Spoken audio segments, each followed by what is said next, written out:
Hello friends welcome to back a new video.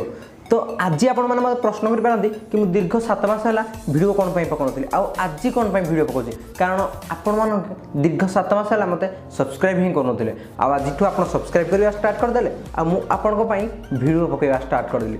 तो आज video आपड़ जानी सारे मुझे कौन करी कारण आपण थंबनेल ऑलरेडी देखी सारे थंबनेल देखि आप आसती मैंने जानी सारी। तो चलतु से लवंग झील पटिवार उपाय केमिति होची ताकू मुझे केमिति रोस्ट करुची।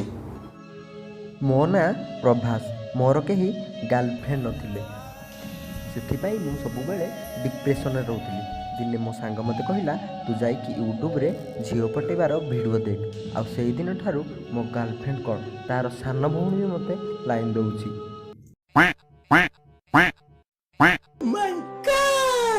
तो वीडियो स्टार्ट करने पूर्व चलतु से चैनल मानकर किसी थंबनेल उपर नजर पकईदवा।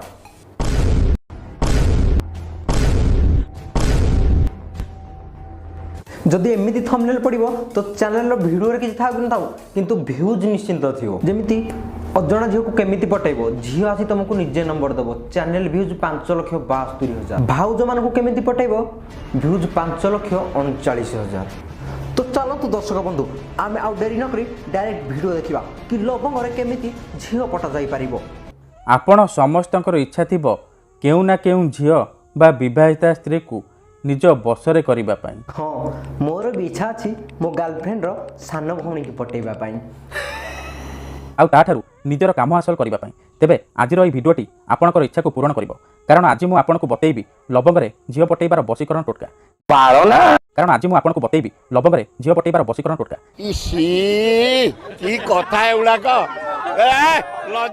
जार प्रयोग में आपड़ क्यों भी झील विवाहिता स्त्री को निज बसरे करेंगे जदि आप क्यों झील विवाहिता स्त्री को मने मने भल पाउछंती आउ जेते चेष्टा कले ताकू पटेई पारुनांती ता पछरे गोड़े गोड़े थकी गलेनी हेले से झील महिला आपन को भाव देउनी आपन को देखिले इग्नोर करूची। तेबे जदि आप एही सब समस्यार समाधान चाहूचंती से झील महिला को पटेइबा को चाहूचंती ताकू निज प्रेम रे दीवानी करबा को चाहूचंती तेबे आजिर एही वीडियोटी आपनकर इच्छा को पूर्ण करिवो कारण आजिर एही वीडियोटी रे मु आपन को बतेइबी दुईटी लवंग रे एमिति एक बसीकरण टोटका जार प्रयोग में आपण से झील बा स्त्री को निज बसरे करें वर्ष वर्ष धरी भांगी जाइतिबा पुराना प्रेम को फेराई आनीपारे। जदि झील आपण को छाड़ी पलैची धोखा देइची तेबे आपण यार प्रयोग करें। वीडियो बनैला ठीक अच्छी बैकग्राउंड से आध्यात्मिक म्यूजिक कौन पाई आ प्रति कथार आपण करें ये करें लवंग आनिबे ये कौन उड़ीसी बाल भिड़ तो बनइब को आध्यात्मिक कथा कहूँ पछरे आध्यात्मिक म्यूजिक वाह। फ्रेंड्स मने रखंतु मंत्र तंत्र जंत्र बसीकरण ये एमिति सेमिति काम करेनी चल बजड़ी के। तेणु फ्रेंड्स मोर अनुरोध या को आपण मनरे कोनोसी खराब उद्देश्य रखी प्रयोग करें। तो यही वीडियो बनई भाई ना आपण मान को अनुरोध करछंती कि मन रे कोनोसी खराब उद्देश्य रखी आपण यह प्रयोग करंतु नाही। तो सला लवंग रे झील कोन पई पटेबो बे डायरेक्ट बापा मां को पठे मैरिज फिक्स करी आसीबो ना लवंग रे झील कोन पई पटेबो सला जदी को लवंग भी ये वीडियो देखुतबो से भी सला विश्व खाई के आत्महत्या कर दबो। तबे प्रथमे आपण कोन करिवे ध्यान सहित शुणंतु। शुक्ल पक्षर शुक्रवार दिन राति रे सोइबा पूर्वरु गाधेई सफा वस्त्र पिंधि निज घरे पश्चिम दिग को मुह करी बसिबे। तापर आपण दुईटी लवंग आउ जेउ झील बा महिला को निज बसरे करबा को चाहूचंती तार गोटे बाळ आनिबे।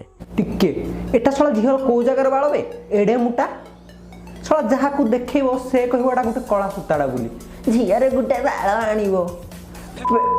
हेलो हेलो हेलो हेलो तो आपण मान को कौन लगुच आप कमेंट सेक्शन में लिखु आदि आपण मान को यह बाल लगुच तो कौ जगार बाल कमेंट सेक्शन में निश्चिंत भाव मेंशन करंतु। पर आपण एही दुईटी लवंग को से झील बा महिलार बाल रे एही परी गुड़े गुड़े बांधि देबे। ध्यान सहित देखंतु फ्रेंड्स ये महाशक्तिशाली प्रचंड बसीकरण विधि यार कोनोसी काट नाही तेणु मोर अनुरोध या को आपण भाबी चिंती प्रयोग करिवे। महाशक्तिशाली प्रचंड बसीकरण बुद्धि सला शिव निजे आसिक शिखैथिले तो कहला महाशक्तिशाली प्रचंड कौड़ पाऊँ बे वार्ड तो यही परी गुड़े गुड़े बांधि सारिबा परे पाखे तो लवंग ना एटा अच्छी लवंग उपर जो गुलेटा गुलमरीच आउ बाल भी हेड मोटा ना ताड़ू मोटा बाल टी अच्छी हाँ यहीटार बांधिदेले चलो कि मोटा बालटा झील बेगे पटिज ना हो पटिब तो ଆପଣ 2 ମିନିଟ୍ ସେ ଝିଅ ବା ମହିଳା ବିଷୟରେ ଭାବିବେ ତାର ମୁହଁକୁ ନିଜ ମନରେ ଭାବିବେ ଏବଂ ତାର ନାମ ଉଚ୍ଚାରଣ କରି ଏହି ଲବଙ୍ଗରେ ଫୁଙ୍କିଦେବେ। गर्लफ्रेंड सान भौणी गर्लफ्रेंड सान भौणी गर्लफ्रेंड सान भौणी ବାସ୍ ଏତିକି କରିସାରିବା ପରେ ଆପଣ ଏହାକୁ ସାଙ୍ଗେ ସାଙ୍ଗେ ଜଳେଇ ଦେବେ। ମୁଁ ତ ସେ ମୋର ଯେଉଁ ବଡ଼ ମୋଟା ବାଳଟା ଜଳେଇ ପାରିବିନି ନା ତ ଖାଲି ଲବଙ୍ଗଟାକୁ ଜଳେଇ ଦେବା ଆଉ ରେଡ଼ି। ଦେଖନ୍ତୁ ଫ୍ରେଣ୍ଡସ୍ ଏହାକୁ ଆପଣ ସାଙ୍ଗେ ସାଙ୍ଗେ ଜଳେଇ ଦେବେ। ତାପରେ ଏହି ଲବଙ୍ଗ ଜଳି ସାରିବା ପରେ ଏହି ପାଉଁଶକୁ ନେଇ କୌଣସି ଏକ ନଦୀର ପାଣିରେ ଭସାଇ ଦେବେ। ଫ୍ରେଣ୍ଡସ୍ ମନେ ରଖନ୍ତୁ ଏହି ବିଧିଟି କରିବା ସମୟରେ ଯେମିତି ଆପଣଙ୍କୁ କେହି ଦେଖିବେନି କିମ୍ବା ଅଧାରୁ ଡାକିବେନି ଠିକ୍ ଅଛି। ତେବେ ଏହି ଜଳେଇ ତ ସାରିଲେ ଏବେ ଆକୁ ଯିବା ନଦୀରେ ଭସେଇବା ପାଇଁ କ'ଣ କହୁଛନ୍ତି ଚାଲନ୍ତୁ ଯିବା ଆଉ ଚାଲ ନଦୀ ଆଡ଼େ ଯିବା।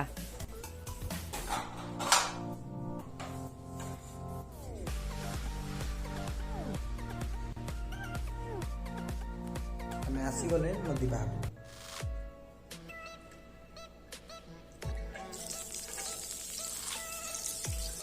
ରେଡ଼ି ଝିଅ ଏଥର ପଟିବନି ଯିବ କୁଆଡ଼େ। ଏହି ବିଧିଟି କରିବାର ମାତ୍ର 2ରୁ 3 ଦିନ ଭିତରେ ସେ ଝିଅ ବା ମହିଳା ଆପଣଙ୍କ ସହିତ କଥା ହେବାରେ ଲାଗିବ, ଆପଣଙ୍କୁ ଭଲ ପାଇବାରେ ଲାଗିବ, ପ୍ରତିଦିନ ଆପଣଙ୍କୁ ଦେଖିବା ପାଇଁ ବାହାନା ଖୋଜିବ ଏବଂ ଆପଣ ତାକୁ ଯାହା କହିବେ ଯେମିତି କହିବେ ସେ କରିବ। ଆପଣ ତ ଶିଖିଗଲେ କି ଲବଙ୍ଗରେ ଝିଅ କେମିତି ପଟାଯାଏ। ଆପଣ ମଧ୍ୟ ଘରେ ଟ୍ରାଏ କରନ୍ତୁ। ମୋର 2-3 ଦିନ ନୁହେଁ ଗୋଟେ ଘଣ୍ଟାରେ ଝିଅ ପଟିଗଲା। ଏଇ ତା କଲ୍ ଆସିଲାଣି। ହ୍ୟାଲୋ ହଁ କିରା କରୁଛୁ ଖାଇସାରିଲୁ ନାଇଁ କି? ହଉ ହଉ ହଉ ମୁଁ ରହୁଛି ଟିକେ ଭିଡ଼ିଓ କରୁଛି ଆଁ।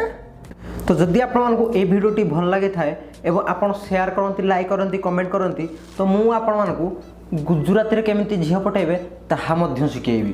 ଗୁଜୁରାତିରେ କ'ଣ ଟୋଟାଲ ଗରମ ମସଲା କେମିତି ଝିଅ ପଟାଇବେ ମୁଁ ଶିଖେଇବି। ତ ଗୁଜୁରାତିରେ କେମିତି ଝିଅ ପଟାଇବ ମୁଁ ଆଜି ଖାଲି ମନ୍ତ୍ରଟା କହିଦେଉଛି ଟୋଟାଲ ଉପାୟଟା କାଲିକି କହିଦେବି। ଓମ୍ କ୍ଳିಂ ଭୀମ ରାଇ ମୋହନ ପରିଡ଼ାୟ ସିଦ୍ଧାନ୍ତାୟ ଅନୁଭବାୟ ଗୁଜୁରାତାୟ ନମଃ। ତ ମନ୍ତ୍ରଟି ଆପଣ ମନେ ରଖିଥାନ୍ତୁ। ଆସନ୍ତା ଭିଡ଼ିଓରେ ମୁଁ ଗୁଜୁରାତିରେ କେମିତି ଝିଅ ପଟାଇବ ଆପଣମାନଙ୍କୁ ସେଇଟା ହିଁ ଶିଖେଇବି। ତ ଭିଡ଼ିଓଟି ଆପଣମାନଙ୍କୁ କେମିତି ଲାଗିଲା କମେଣ୍ଟ ସେକ୍ସନରେ ନିଶ୍ଚିନ୍ତ ଭାବେ କୁହନ୍ତୁ। ଆଉ ଯଦି ଭିଡ଼ିଓଟି ଭଲ ଲାଗିଥାଏ ତ ଲାଇକ୍ କରନ୍ତୁ ଆଉ ସେୟାର ମଧ୍ୟ କରନ୍ତୁ ଏବଂ ଯଦି ବହୁତ ଭଲ ଲାଗିଥାଏ ମୋ ଚ୍ୟାନେଲକୁ ଆପଣମାନେ ସବସ୍କ୍ରାଇବ୍ କରନ୍ତୁ ଏବଂ ସବସ୍କ୍ରାଇବ୍ କରିସାରିବା ପରେ ପାଖରେ ଥିବା ବେଲ୍ ଆଇକନ୍କୁ ନିଶ୍ଚିନ୍ତ ଭାବେ ଦାବନ୍ତୁ ଯାହାଫଳରେ କି ମୋ ଭିଡ଼ିଓର ନୋଟିଫିକେସନ୍ ଆପଣମାନଙ୍କୁ ମିଳିଯିବ। ଜୟ କଳା କାଣିଆଙ୍ଗୁଠି ସେଇ ଜାଗାରେ ତ ଆଉ